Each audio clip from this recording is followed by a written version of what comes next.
Today we are discussing project communications management. Excellent communications is a critical component of project success. In fact, according to the Project Management Institute, most project failures are due to communications issues.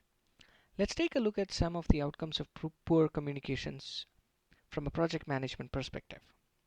1. Missed project deadlines and delays in critical path. 2. A culture of distrust. 3. It limits the engagement of employees, stakeholders, and partners, resulting in poor deliverables and outcomes. The list can go on. The bottom line is that it is a line between a successful and an unsuccessful project. As Anne Maro Lindbergh has truly said, good communication is just as stimulating as black coffee and just as hard to sleep after. Anne was an accomplished aviator and an author.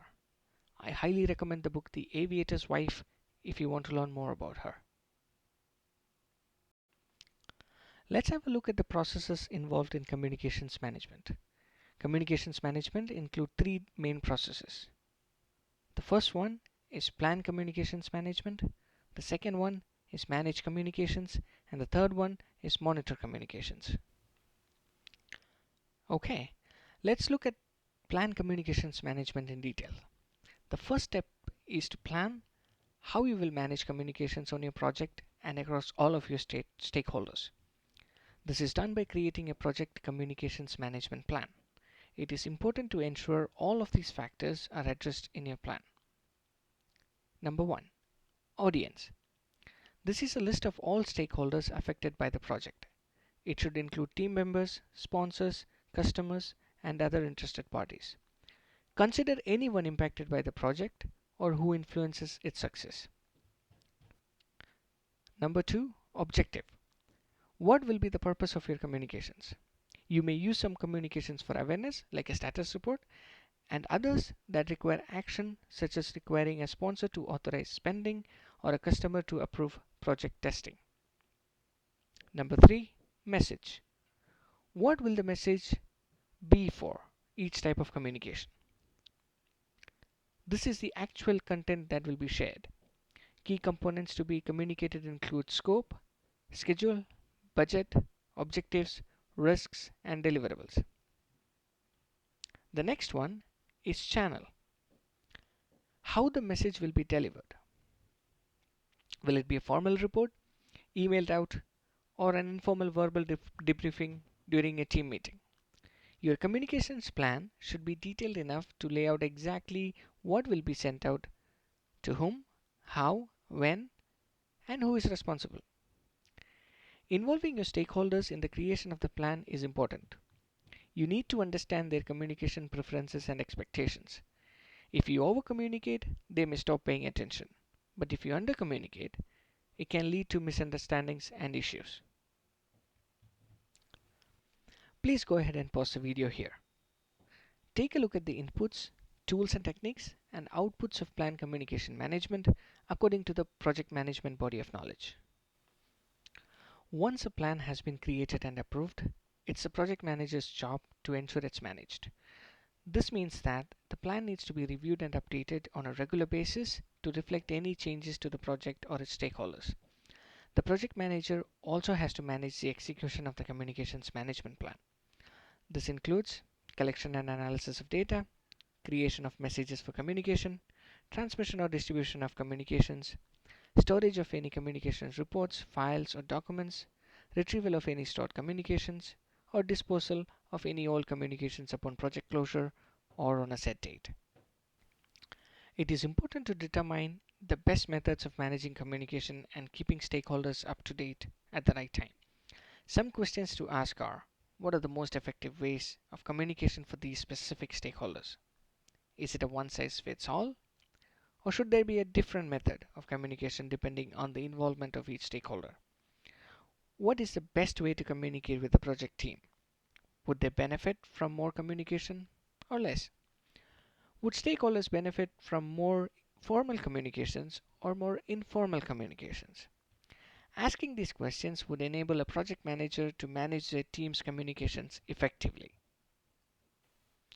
Please go ahead and pause the video here. Take a look at the inputs, tools and techniques, and outputs of plan communication management according to the project management's body of knowledge.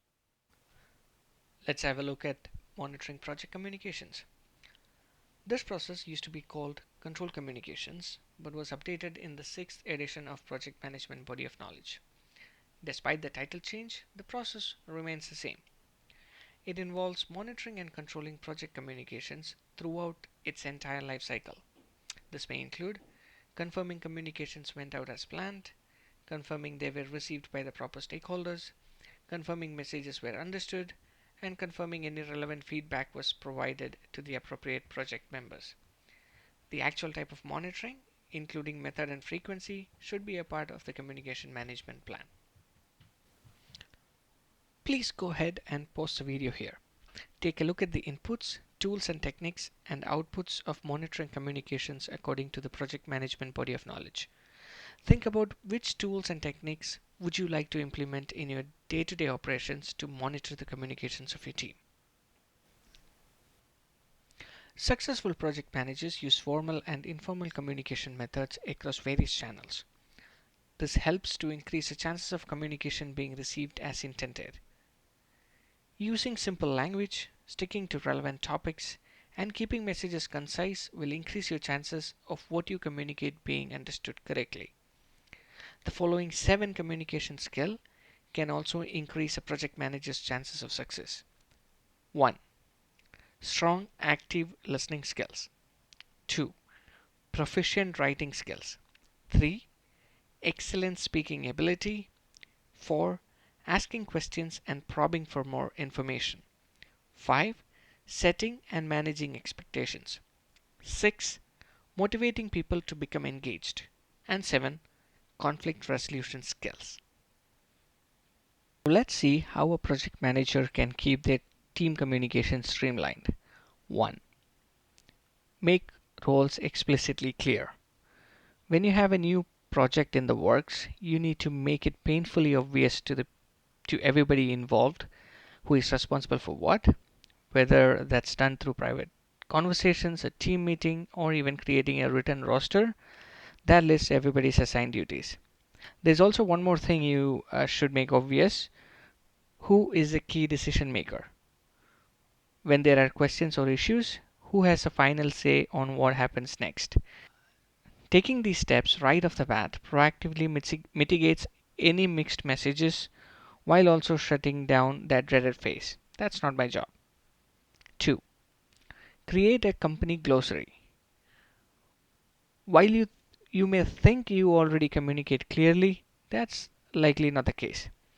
Every company develops its own slang or shared understanding, which can be overwhelming for new hires or people from outside departments to comprehend. For that reason, consider creating a company glossary that everyone on your team can use to understand frequently used words and phrases. 3. Assign a point person. You can think of it as a funnel. When you have so many messages coming from all different sources, it's helpful to have them all trickle down to one organized and knowledgeable person who can sort through them. Perhaps it makes sense to have the point person to be the project manager, or maybe it's a department head. You have flexibility in terms of who fills those shoes. The important thing is to designate someone who can serve as a key point of contact for all those little updates that might otherwise slip through the cracks. 4. Put things in writing. The spoken word can be powerful, but sometimes there's no replacement for putting things in writing. Having things documented serves one major purpose. It adds clarity for your team. There is no refuting that something was signed or discussed if it was written down and then distributed to every single participant following that conversation. 5. Use confirming phrases. Even when everyone on your team makes an effort to actively listen, confusion still occurs. People might extract the incorrect meaning or take things out of context. It's unfortunate, but it happens. This is why Using confirming phrases after somebody speaks can help ensure you both have the same understanding of the concepts. Some examples of confirming phrases are as follows. To recap, we should, what I just heard was, let me make sure I understand. By taking that extra minute or two to repeat the highlights of the things you just heard, you will confirm your shared understanding and thus save tons of time and frustration in the long run. 6. Set rules for your communication channels. From instant messaging to emails to your project management software, your team has a ton of communication methods at their fingertips. There's nothing wrong with that. However, you should make the purpose of each explicitly clear. For example, maybe instant messages should be reserved for urgent requests and casual updates, while your project management software needs to be used for all comments and questions that are specifically related to the project. You have flexibility here to find what works best for your team. But once you have the purpose of each of your communication channels established, document them so your entire team has a reference. And then monitor those rules to ensure that they are being followed. If you see a message in the wrong place, point it out so that the whole team develops an understanding of what methods work best for each type of communication. Let's have a look at online communications and what we can do to be more effective in communicating online. Philosophers and researchers have been watching their fellow human beings and releasing volumes of communication tips for a long time. But as our workforce becomes increasingly virtual, there's a need to focus on virtual communication tips. So let's go ahead and see what are the things that we need to keep in mind. Consider who you are talking to. With virtual communication, it's likely that at some point you will send a message to someone that speaks a different first language from yourself. In that case, you need to modify your language to accommodate a potentially less advanced vocabulary. Yes, they could Google the words you use. Yes, they could probably figure out what you're saying even if they didn't understand it naturally. But why make their life more difficult when you could easily simplify your communication? It's polite behavior, and a little politeness goes a long way. Watch what you're saying. In person, you'd have the benefit of body language to convey the correct message. Online, not so lucky. You need to choose your words and your punctuation wisely because they will alter your message. Since your reader will have the opportunity to dissect every letter, every email you send, make sure you're saying exactly what you mean without leaving room for interpretation. Use exclamation points. Add a smiley face to the end of a sentence. Let them know if you're joking. Choose where to say it. Does your office have a communication guidebook yet? If you communicate with your team over multiple tools, make the different use cases consistent. Use your instant messages tool for informal chatting. Use your project management tool for all tasks and project related conversations. Use email only to communicate with people who don't have access to your project management tool. By segmenting your conversation locations, you'll always know where to find the information if you need to reference a conversation. Think about when to deliver your message. Don't message someone at 2 p.m. to let them know that you need a task done by 5 p.m. Don't tell someone on a Monday that you won't hit your Tuesday deadlines. Not only is this bad communication in general, but with virtual communication, you run the additional risk of the recipient not seeing your message in time. Bad planning can have an even more extreme effect with virtual communication. Also, consider timing. Please don't send urgent messages when you know your recipient is sound asleep. And it's probably not a great idea to leave bad news in someone's inbox to be the first thing that they see after they wake up.